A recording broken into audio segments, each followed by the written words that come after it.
President Trump's special envoy, Steve Witkoff, and son-in-law, Jared Kushner, are on their way to Pakistan to meet with Iranian Foreign Minister Abbas Araghchi after talks between the two sides broke down 2 weeks ago. The Strait of Hormuz remains a key issue. It's still closed to most shipping, though Iran has allowed a few vessels through. The US is blocking Iranian ports and threatening to destroy any Iranian ships laying mines. So as both sides seek an elusive, face-saving end to this war, and those of us who aren't being shot at or bombed try and get used to higher prices for everything because of the blockades in the Strait of Hormuz, let's look at who stands to gain. My next guest is one of a number of analysts who believe Russia and China are at the head of that particular queue. John Alterman is the Zbigniew Brzezinski Chair in Global Security and Geostrategy at the Center for Strategic and International Studies. Welcome to DW. If I can put it in a nutshell, I think you think the longer the US is embroiled in this war in Iran, the better it is for Russia and China. And I think much better for Russia, frankly, because they're making money off the war. The war is costing China money, but the benefits to China of a world that operates under different rules, I think, gives more freedom to China, and that's a price they're willing to pay. And you believe that regardless of their public condemnation of illegal actions or their public calls for diplomacy, Russia and China are actually backing Iran? Well, it's clear they're backing Iran. They're giving imagery to Iran. They're helping Iran understand where American ships and planes are. They're helping Iran target. Russia is certainly supplying Iran with drone technology. It's partly refined technology that Iran shipped off to Russia.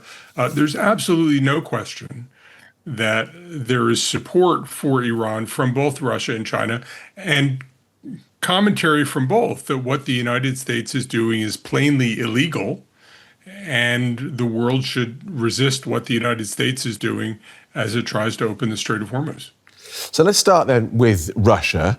We can see how it's benefiting financially from spiking oil prices because of the Straits of Hormuz. What else is Russia getting out of this war? Well, it's understanding how the United States fights. It is having the United States alienate partners in Europe. It is having this whole notion of a rules-based order collapse that gives more freedom for Russia and gives Russia more of an ability to carry on its war in Ukraine without so much global opposition. There's a sense that this is the way all powers behave, and Russia is behaving the way it does in its near abroad, and the United States is behaving the way it does. There's not really a difference, and I think from a Russian perspective, being on a moral equivalence with the United States is a huge boost. And I guess when the US does things like easing sanctions against countries importing Russian oil because of that spike in prices, Russia gets to point out not only US hypocrisy, but also an increasing bank balance. I'm sorry, an increasing what? Bank balance. Oh, yes. No, the Russians are making money when there's fewer sanctions on Russian oil. That means that the Russians get more money for the oil, and there's more demand for Russian oil. And certainly in an effort to keep global oil prices down, that has meant that the Russians have been able to sell more of their oil at a higher price than they had before. Of course, the Russians have been constrained because of their action against Ukraine. It's really interesting how everything is linked these days. One of today's headlines is that the Chinese car manufacturer, BVD, is talking about how it can't keep up with demand for its electric vehicles as people review their petrol costs because of this spiking oil prices, because of the war in Iran. Tell us more about how China is benefiting from this. Well, I think China benefits in a lot of ways. First, China does pay more for oil. China's an oil and gas importer. But the benefits are partly, as you note, in the whole world of renewables. China leads the world in producing renewables and has countries and individuals become more interested in getting off hydrocarbons. China stands to benefit from solar, from wind, from other things that China is involved in, as well as the products that run on electricity. In addition, China has a notion of the world where every country operates according to bilateral relationships. And in all of China's bilateral relationships, except with the United States, it's the dominant power. So in a world where the Chinese are talking to individual countries, if there aren't rules, the Chinese are always the dominant power in that negotiation. I think that's the world the Chinese want. That seems to be the world that President Trump wants. That seems to be the world we're moving toward. And therefore, a world that operates on those terms is a world that is systematically more favorable to China. And China is much less constrained as it seeks to develop more control over the Western Pacific. There are fewer constraints, and China can be more dominant as China had been historically in its near abroad. And again, we see China calling for diplomacy and talks while providing Tehran with support. Talk us through the sort of support Beijing is providing Tehran and why China is not more public about its backing for Iran. Well, it's providing missiles. It's providing the sorts of supplies that go into fuel rockets and missiles and things like that. There's imagery. I think there's probably some communications or signals intelligence that's going through as well. But China also benefits in one additional way, which is China is very interested in being perceived as a diplomatic player, as a global power.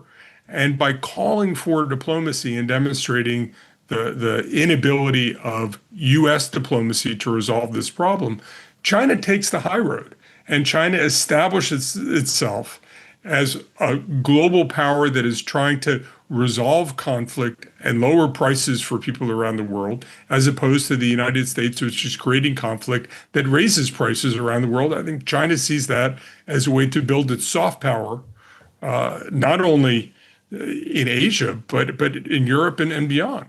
Right. And you've talked about China as benefiting from a world in which bilateral relationships are most important, China often usually being the dominant partner. You've described Russia and China as powerful countries without allies who strongly prefer a more atomized world of bilateral relations in which they can be unconstrained and dominant powers. You've made the point that this also is a world to which the United States is moving. So can we explore the idea that the actions of the current US administration are damaging what you have called America's moral leadership? Because this is an argument I've heard a lot from European leaders and political analysts, but when you push them on it, they struggle to quantify how the US is damaged by this loss of moral leadership, especially given that this Trump White House doesn't seem to care whether its friends like it or not. Well, I mean, there are near-term costs and long-term costs. I think the near-term costs are relatively constrained because countries don't have many alternatives right now and don't want to alienate a president who can be very vindictive. We just see news about the possibility that the U.S. will move to suspend Spain's membership in NATO because it hasn't been supportive of the U.S. action in Iran. But I think in the longer term, countries, and Germany among them, are starting to invest in alternatives, invest in capabilities that will be less reliant on the United States. It takes a long time to establish. It takes a long time to train the people and to acquire the equipment. But it seems clear to me that many countries are feeling that their future will still be tied to the United States, but can't be as intimately tied to the United States. They need more freedom of action. And whether that means that Europe acts in a more concerted way as a counterbalance to the United States, individual European states have more individual capability and will try to put together coalitions as they can. I don't really know, but it seems clear to me that the longer term investments that governments are making, not just in Europe, but more broadly, and I think you're going to see it in the Middle East as well, will continue to acknowledge the power of the United States, but will try to hedge against abandonment by the United States in a way that countries haven't done for 3/4 of a century. Good talking to you. Thank you so much for joining us. John Alterman from the Centre for Strategic and International Studies.